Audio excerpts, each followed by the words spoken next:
The world's alright with me. Just one look at you, and I know it's gonna be a lovely day.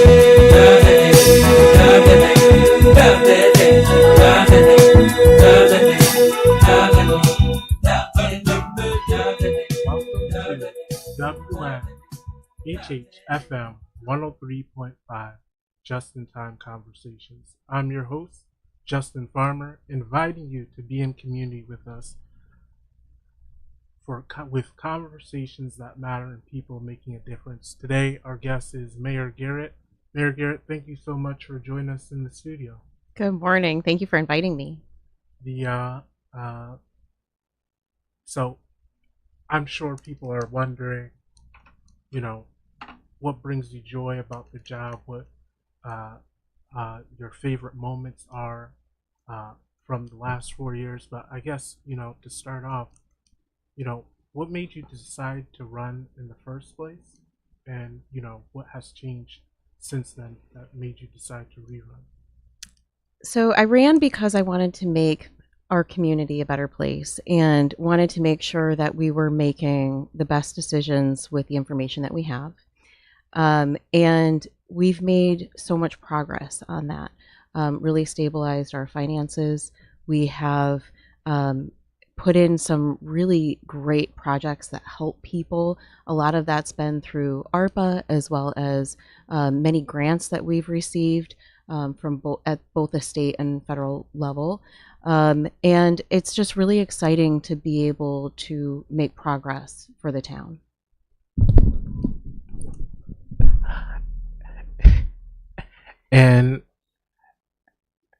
And so this second time around, what has made you decide to run? You talked about the first time, wanting to see a different change, but what has inspired you this time around? Well, with all of that progress, we've gotten around $50 million in grants, which is just unprecedented for Hamden. And that doesn't even include the ARPA money. And with all of those grants, we have projects that are really at the precipice of happening. And I want to see them through and make sure that they happen, make sure that we're taking care of the promises that we've made. So, you've been around for some time now. The big elephant in the room, anytime I talk to people, in fact, the other night I was out in New Haven and someone was like, yeah, keep those taxes low. You know what I'm talking about. You know who I'm talking to. And it's like, are they talking to me? Once a councilman, always a councilman. That was pretty much their sentiment after I explained. I'm like, yeah, I'm not on the council. They're like, yeah, no, it's still you. So yeah, how did, I guess, I was saying last week with Peter Sear that from my understanding, we got here because of our pension obligations, but how did we get here? What has changed? Yeah, so with regard to the way that Hamden has been run and the budgets that have been produced, there was a clear deficiency in funding the town. So taxes were kept artificially low and they didn't pay the pension. There were a few years where they paid $0 towards the pension plan. That's a very bad idea. And what that means is that you're kicking the can down the road and you have to make those payments later. And so that's exactly what had happened. And in 2007, they decided that, the pension was in such bad shape that they didn't want to add any more members to the pension. And so they switched over to the state, the CMERS plan, the Connecticut Municipal Employees Retirement System. And so all new employees now go to the CMERS plan. Now, the pension plan was still in horrible condition simply because it was not funded. And so in 2015, they took out $125 million for a pension obligation bond that we are continuing to pay off. We've now paid for 10 years and have an option potentially, if market conditions are good, to refinance that bond and hopefully get some savings. But the bond market is a little crazy right now and has been for a few months. So we'll see what we can do there. But they infused $125 million of borrowed funds into the pension, and that helped a little bit because now that money can do well in the stock market.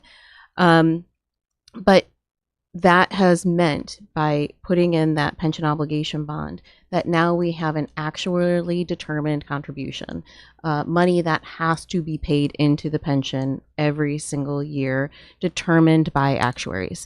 And so right now we're at $28 million that has to be paid towards the pension plan. In addition to that, we're also paying $8 million to pay off the bond that was put into the pension. So it's certainly a lot of money that we're spending on pension. We're also spending around $7.5 to $8 million on SEMERS, the new pension that we have. So a lot of money is going towards a pension. And then you have $57 million that's going towards medical, $31 million for debt service. It quickly eats up a lot of more than $300 million budget. Yeah, and so I guess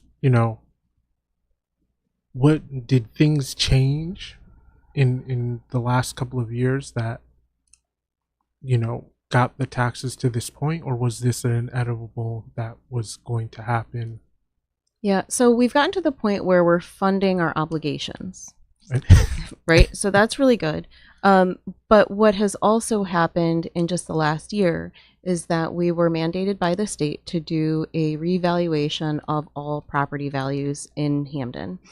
And the market conditions that have happened in the last few years, a lot of it due to COVID. A lot of people were moving to Hamden. There were bidding wars on properties, really driving up the housing market for residential properties. During that same time, people were leaving the office. So office space did not have an increase in value. Commercial properties increased by about 30%, whereas residential properties increased by about 55%. And so what happened with the revaluation is that more of the tax burden now falls on residential property owners. And so that's really a huge driver for the taxes that are coming. So and the eval had to happen this year? It did. So the state of Connecticut a few years ago put together a schedule for all municipalities, and they had to do their reval, and it's all tied to municipal aid. So you may not get grants if you don't do the reval when you're scheduled to do it. And there's good reason for the state having this schedule. It means that the work for all of these revaluation companies is steady, rather than a lot of it being in one given year and then not really much work in another year, because it helps to keep the cost of the reval pretty steady. And it just ensures that there are enough people to do the work. So I understand the reasoning behind it. And, there were a few municipalities that put off the reval for a number of years, and that's bad too. So I believe Hartford and Waterbury had some issues with that. And that really caused their property taxes to spike when they finally got around to doing it. And so, taxes are where they are. The council put up their budget, you put up your budget. Mm-hmm. Where does the budget fall now, right? Well, it's been an interesting week. So the Legislative Council put in $9 million of fund balance, which brings us below the 7% policy that the council has voted on. and the recommendation from state oversight, the Municipal Finance Advisory Commission that we report to. It's different from MARB. They are more there as an advisory. They give suggestions. They help us work through our finances. And we've been reporting to them since 2021 after Hamden went negative in the fund balance. We had to bring our fund balance up. And so so this would bring Hamden below the minimum required. So they put in $9 million of fund balance. And then there was a last minute budget amendment that was massive. A council member was scrolling through a spreadsheet that was shared during the meeting online, but nobody had like the actual copy of the spreadsheet to look at. And so, it was just a vote to reduce expenses by $7 million. And then there's this whole spreadsheet. So that was approved at the last minute, and then they voted out their budget. What they voted on was a budget of $311 million in expenses, which equated to about $15 million in revenue. The way that the budget was voted on was an error. They had intended to pass $7 million in expense reductions, and it went in as $7 million in additional revenue. So that would be $16 million from the fund balance. And so immediately it was realized that the budget vote was in error. And we spent Friday and the weekend trying to figure out what the actual budget was. And then what was finally transmitted to me on Monday was a $304 million budget. That additional $7 million was put in as a negative expense, also known as a cost avoidance. Basically, a $7 million reduction in expenses of figure it out yourself because we couldn't. No, well, I can say I've been on the council and we've passed the budget and we're like, what happened? So yeah, this was this was a little different. I remember being there for that, and but this was a little bit different. And so the budget that was delivered to me included a scrivener's error, which is used usually for like a spelling error, a clerical error of minor detail. yeah, dollar sign up, dollar sign down, minor. This was a little different. Yep. So now the budget sits with me, and I have to look at all of our legal obligations, our union contracts, our contracts with vendors that the council has approved, and make sure that we have to have a budget that works for the town, that meets our obligations and also provides important services like making sure we have a food bank and resources for our community that needs them, and medical supplies so that the fire department, when they show up for a kid who's in anaphylactic shock, has an EpiPen. So these are some of the things that I'm looking at. For those of y'all who are just joining us, you're listening to Just in Time Conversations on WNHH FM 103.5.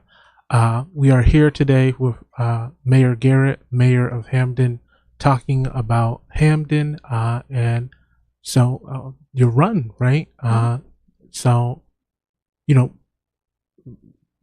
we've talked a little bit about the budget. What's your vision for Hamden, right? What is your grand design for Hamden? For, I guess, the new term sets in now, so it's 4 years, right? Correct. So yeah, what does the next 4 years hold for a Garrett administration hopeful? Yeah, so a lot of the vision, some of it's been put into place already, and some of it is about to happen. So we've spent a lot of time making sure that we are putting on more more culturally diverse programming and events, and really valuing the diverse community that we have.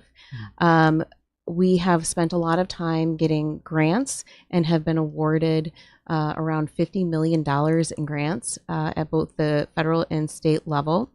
And that doesn't even include ARPA. So we have a lot of really awesome projects that we are going to get started with. And a lot of this does really good for the community, creating more affordable housing, more infrastructure that helps us take care of some of the challenges that we're facing due to climate change. It helps us get more traffic calming in Hamden. It helps us to revitalize our communities and improve the lives of people. So that's all really exciting. And I want to make sure that these projects go forth and come to fruition. We've got a lot of economic development that's ready to happen, applications coming through planning and zoning for really cool improvements along Dixwell Avenue. We have bus rapid transit coming up Dixwell Avenue, which brings an opportunity for more economic development, roadway and pedestrian safety. So all of this is just about to happen, and I want to make sure that we have the team in place to pull this through. So you talked broadly. Yeah, what's the specific policies and industries that you see coming into over the next 4 years? Yeah, so I think that there's going to be a lot of housing because there's a huge need for it.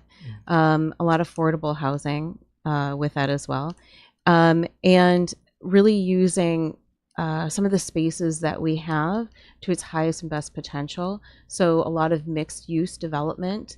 There is a location along Dixwell Avenue, 11 acres, that we're working with a developer for 400 housing units and retail underneath, potentially like an indoor food court. Really just cool stuff that I think is going to help brighten up Dixwell Avenue, the Dixwell corridor. A lot of traffic calming. Dixwell and Whitney are both scheduled to have just really massive roadway design changes. So I want to make sure that people are safe, feel safe, and have a vibrant community to exist in. And as far as policies go, I think this will be about further protections for our community against Trump administration. I'm hopeful that the state is going to continue to move forward with positive actions, including that really great housing bill that's in front of the governor right now. Fingers crossed on that one. I think that we need to make sure that we are protecting the people of Hamden. In terms of protection, recently everyone is concerned about ICE. I know that the council passed a resolution around the town being a sanctuary city, town. So it's called a welcoming ordinance, or welcoming city ordinance, something like that. What it does is take the protections that are in place because local municipal police departments are not allowed to work with ICE. It takes that and kind of expands it for other town departments, making sure that town departments are not giving information over to the federal government unless absolutely required by law. Yeah, no, so in terms of policies and things like that, what's your hope, goal, vision of expanding things like that to protect from the federal government? Yeah. Well, I think that unfortunately we're in a position where what the federal government is going to do is take away funding from our most vulnerable, and everything falls to the municipality, which means that we need to step in and make sure that our people are okay. Beyond that, what we're seeing in LA right now, where Trump is sending in the National Guard. These are organizations that really are run by the state, where the governor is supposed to have some control. He's stripping local electeds of their control. It's really dangerous, and I think that it's important that we stand firm, that we don't bow to Trump, and I'm prepared to do that. The I talked about with Peter last week. What makes them qualified, right? You're in the driver's seat now.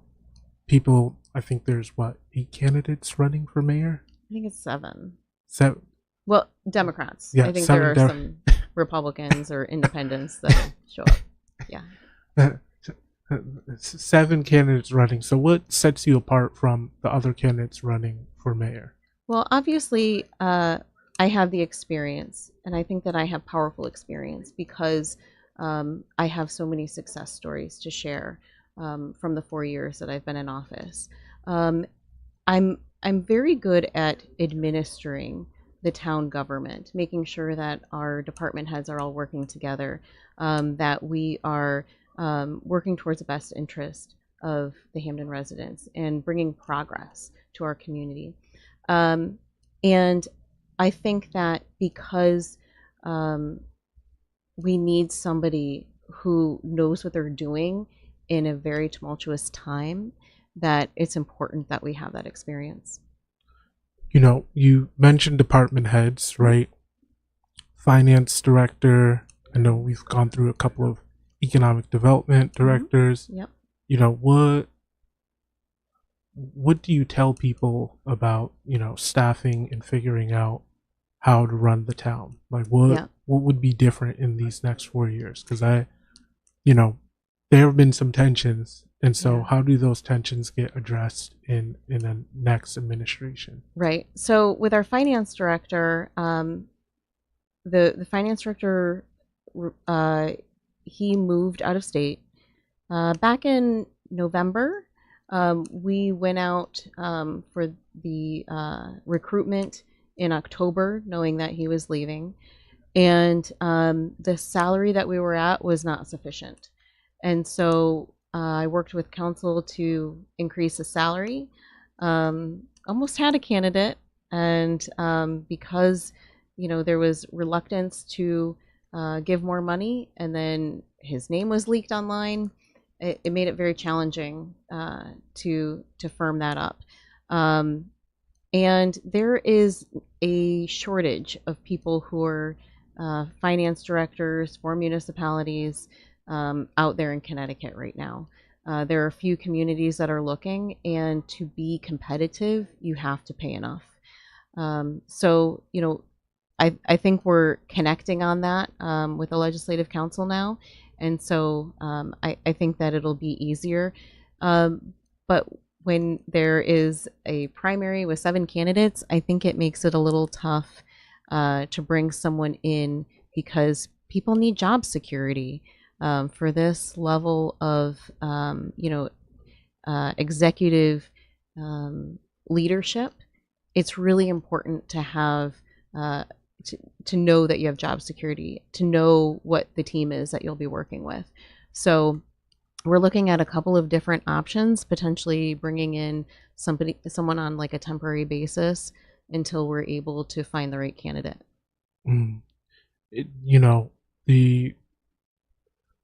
We've been on different parts of the aisle in terms of being on council together, and then you being in the mayor's seat, and there are definitely challenges to moving things along.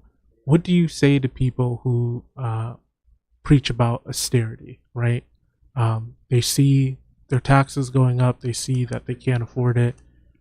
It doesn't look like the taxes are going to go down anytime soon. So why do we have fireworks? Why do we have the summer concerts? Why do we have this? Why do we have that?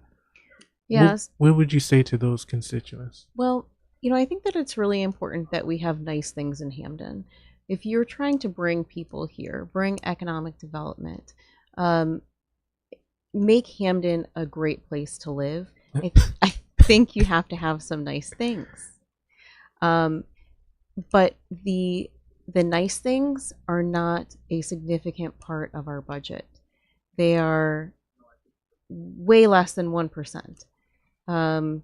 So if you add up the cultural and art events and some of the nice things, like even the library, you're looking at a couple $1,000,000 out of a 300, and my budget was $313 million. It's just not a significant amount of money. The large portion of money in the budget, the 99% of the budget is contractual.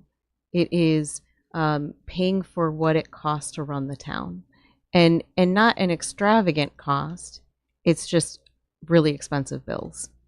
And when you're budgeting, you can't say, well, I think my bills will be less next year.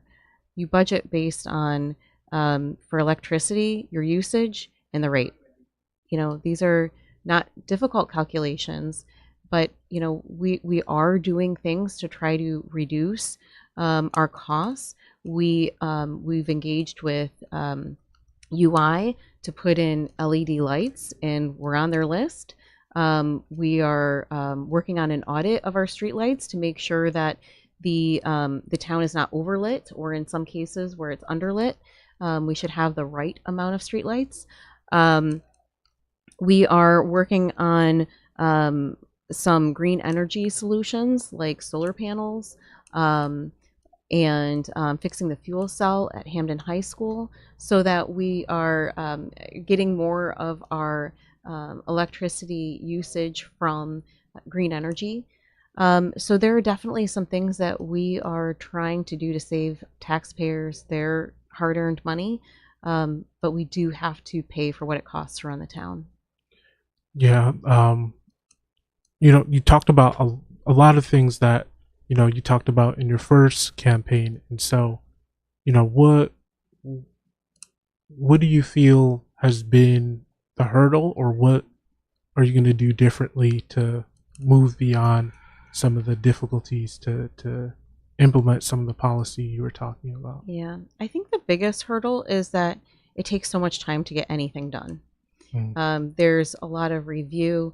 If you look at a grant, you're awarded the grant and people are like, great, so this is going to happen now, right? And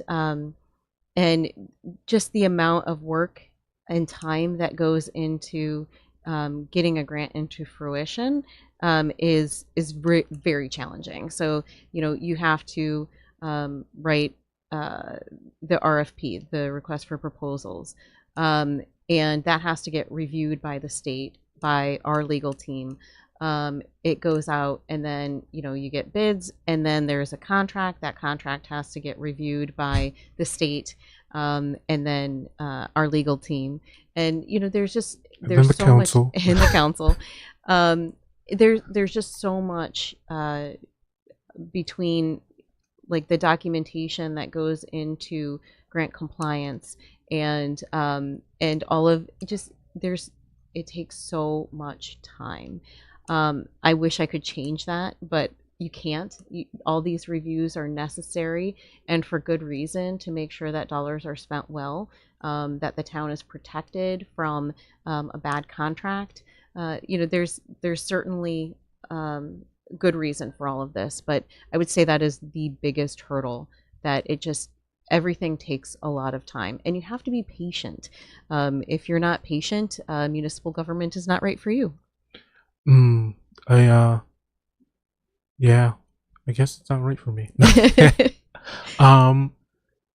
Talking about patience and talking about what's right. I'm a big proponent of Southern Hamden. I have great pride and love for Newhall community. Crumbling foundation has been an issue for a while.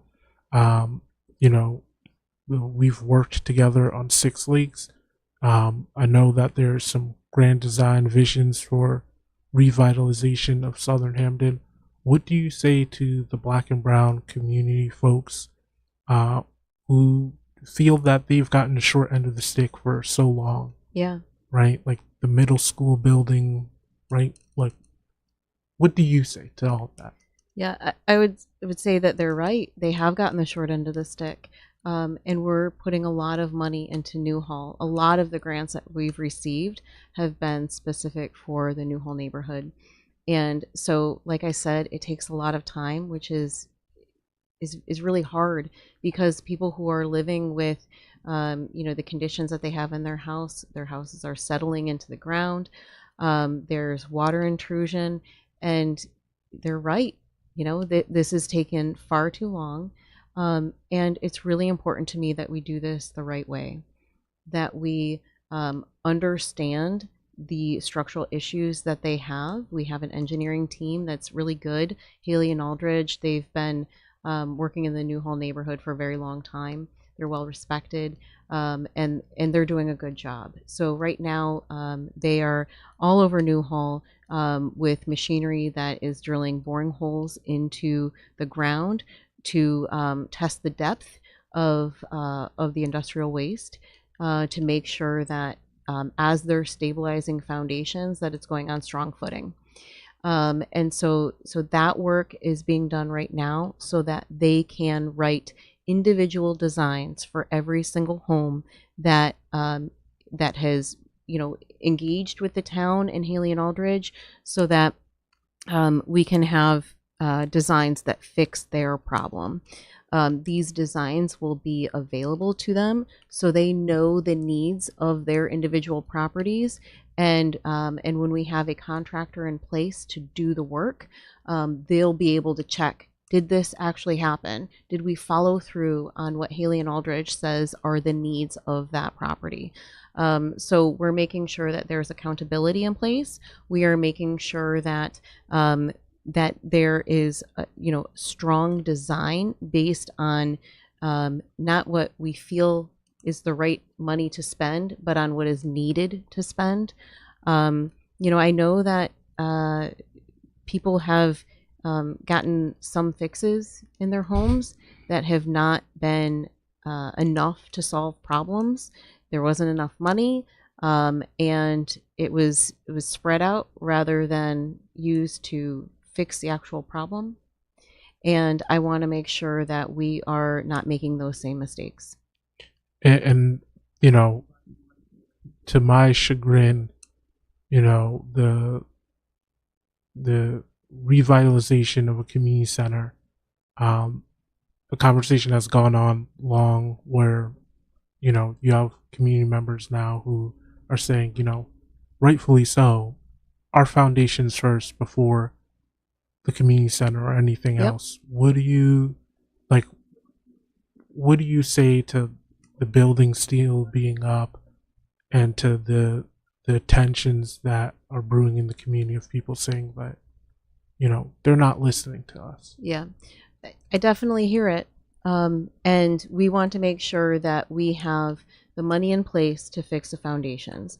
And so we have recently submitted, I think it was last week, we submitted the CIF grant, the Community Investment Fund. Community Investment Fund, yep, to the state of Connecticut. It's a really well-written grant. I'm really proud of our team for doing this work. And we are going to fight for this money. We are going to make sure that we have this money in place, and we are not going to move, there's like $6.4 million sitting in our budget right now that was tabled. We're not moving on that money until we have the funding in place from the state. So if the state doesn't follow through, we're going to have to talk about the $6.4 million that is in the budget right now, which will drop to the fund balance in a couple of weeks. But we're not going to allocate those funds to the community center until we have solved the other problem. You heard it here, not like that. For those of you who are just joining. But I will also say that the Legislative Council's budget uses so much fund balance that the $6.4 million would be gone. Mm.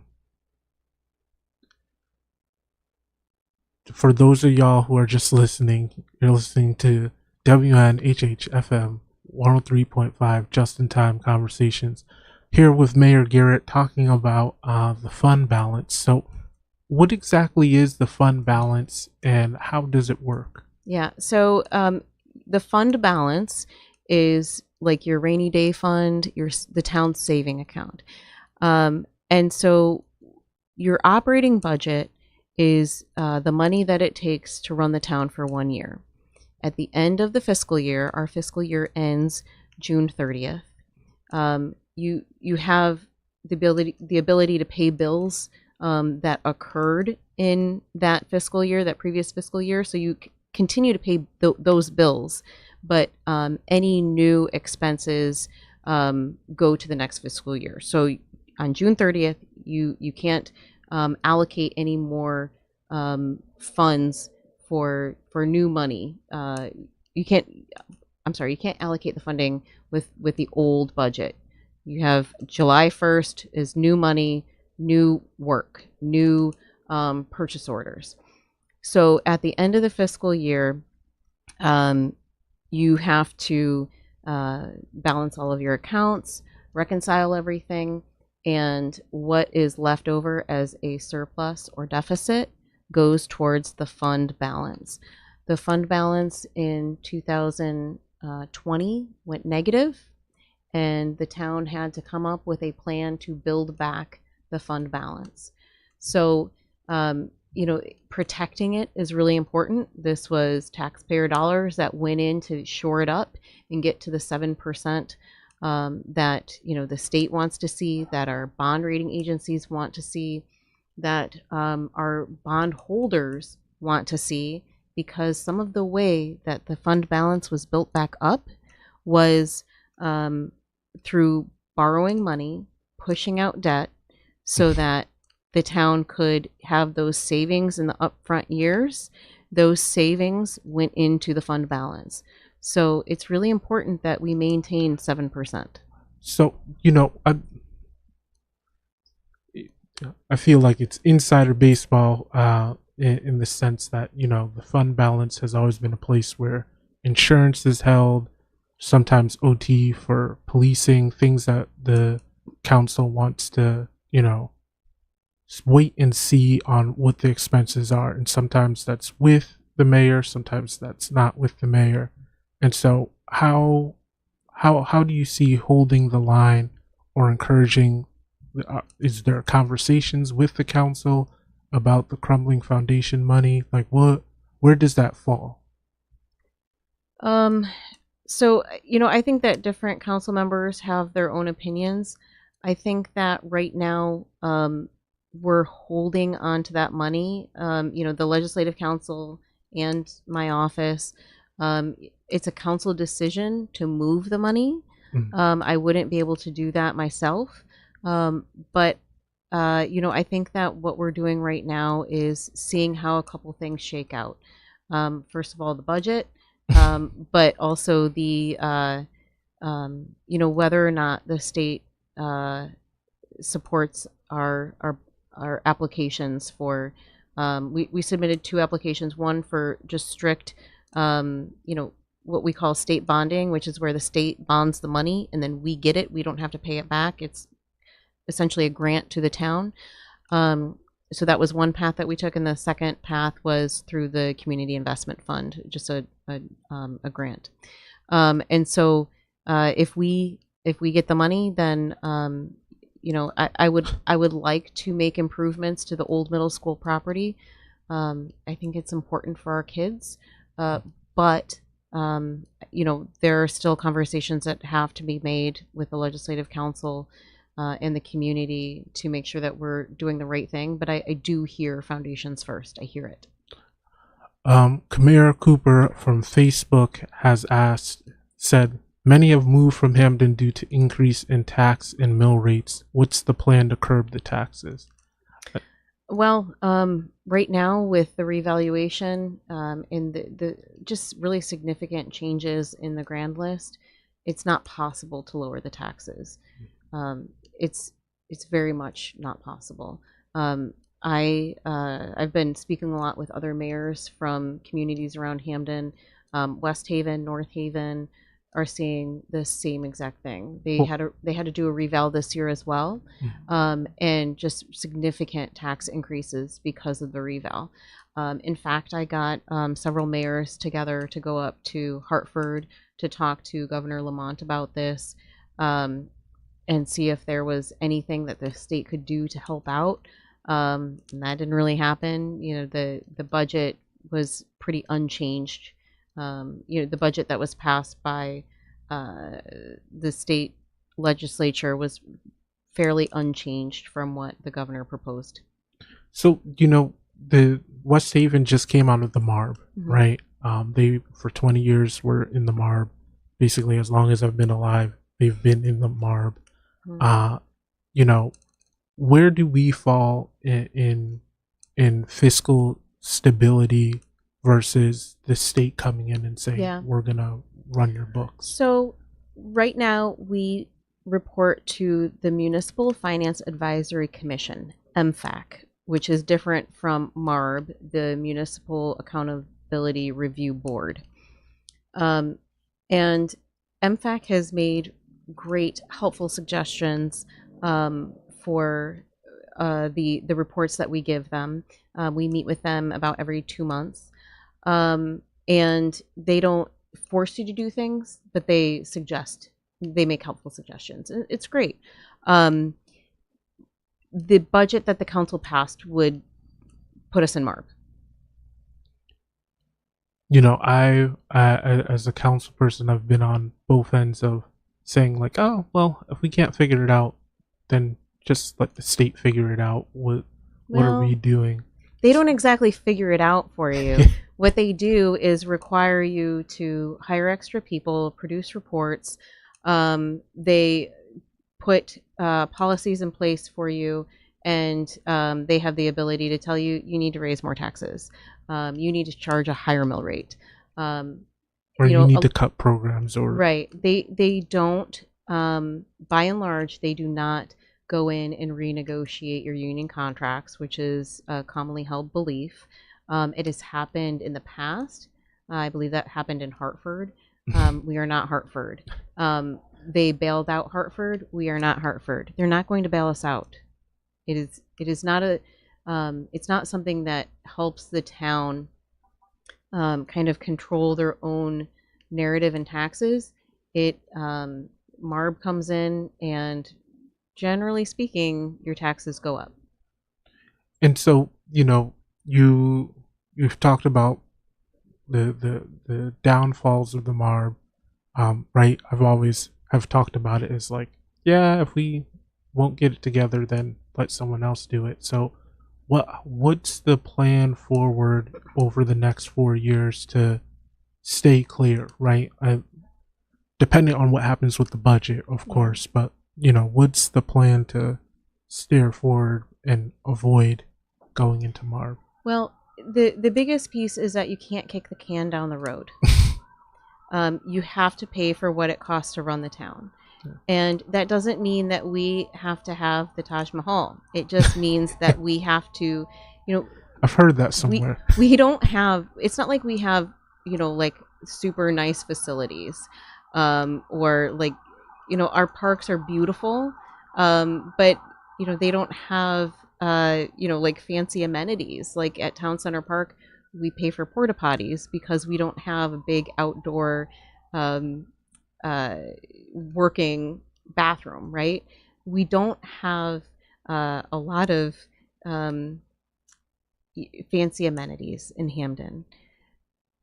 We need to continue to pay for what it costs for emergency services, for the maintenance and upkeep of our town, for the services that help people, for the services that people rely on. And this isn't saying we need to add services, but I think that the services that we currently have are very effective, and really help people in a way that sometimes they don't realize. Like our curbside trash collection makes sure that our town stays cleaner. There are other communities where trash is your problem. You either have to have your own service that is more expensive than our collective community paying for it. It's more expensive when you're paying your own trash contract for each individual household, or you have to gather it all up and take it to the transfer station yourself. There are communities around us who do that, and they save on their municipal operating budget by doing that. But that cost is passed down to the taxpayers, to the people of that community. We're able to do it a little cheaper. It's still really expensive, but we make sure that the community is a little cleaner for it. Imagine if we switched over and then people all of a sudden had to deal with their own garbage. I would imagine garbage would be sitting out for a very long time. So speak for yourself. As we're coming towards the end of our time, as someone on the left, I've been very disappointed, frustrated, ire towards the Democratic Party, right? And so what do you say, right? There's a Democratic primary that's going to be happening, right, in August. Who knows how many candidates will be on the ballot, right? 7 hopefuls at this point. But what do you say to people who sat out last election? What do you say to the people who are frustrated and feel that the Republican Party isn't doing it for them and the Democratic Party isn't doing enough? What would you say to those folks? Well, municipal government is literally where the rubber meets the road. This is the people who are taking care of our schools, our local infrastructure, are the services that we provide for our community. And it's important to me that we do that with compassion, that we take that work very seriously, and make sure that we are in a very serious way caring for our community. And so sometimes those progressive issues pop up within municipal government, and those are kind of like exciting issues to work on because they're important to me too. I want to make sure that our undocumented immigrant community is very protected in Hamden. I want to make sure that people feel safe in Hamden, both safe from crime, but also safe from the police department. I want to make sure that anybody who has a reason to come, any municipal employee who has a reason to come in contact with the people of our community feel the citizens of Hamden feel respected and safe, and feel a connection, like our town employees are there for them. So the political nature of local government, it's not always on a day-to-day, it doesn't always pop up day-to-day, but it's in the background day-to-day. Okay, I was going to say. I think it's really important that we have Democrats in office during this time where the Trump administration is acting in very illegal ways, unconstitutional ways. It's important to have a Democrat there who is very strongly going to stand up against that, and at the same time effectively manage the town. How do people contact you? How do people stay in touch with you? Where do you, right, as I always joke, where do people lodge their complaints, gripes, manifestos? The easiest way is with an email. It's very simple. It's just mayor@hamden.com. And so it reaches the whole team, and I very frequently respond to constituent emails that I get. And a lot of times people are just looking for assistance with something, and it's really easy to help them out. And you know, my favorite thing to always ask people, the dreaded question, you know, what's your favorite song or song we can remember you by? That's too hard because usually like the way that I feel music is and more with how I feel at the time, which changes day to day. But how people can remember me, I don't have a clue. That's way too hard. You warned me that this was going to come up. I didn't think of anything. I can't answer that. You're gonna plead the fifth. I'm pleading the fifth. Wow. Wow. Well, Mayor, thank you for the time. When is what the process next? From my understanding, is come July the conventions happen. Mm-hmm. Then after, so that's late July. Yep. Then after that, people get petitions, and then from then to August, whoever gets enough petitions in that 2-week period. Yeah. Sometime early August. Yep. Then we find out September who, you know, is going right. to be the Democratic hopeful. Okay. Yeah. Well, it'll be a long summer.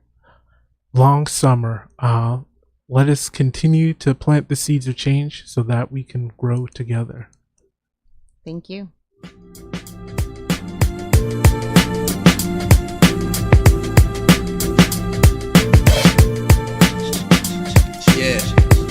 Yo, the time the plane leaving? Alright, see you at the airport. I'm leaving on the next plane. I don't know when I'll be back again. Kiss me and smile for me. Tell me that you wait for me. Hold me like you know I'll never go. Even though you know I will, I'm a traveling man. Moving through places, space and time. Got a lot of things I got to do. God willing, I'm coming back to you.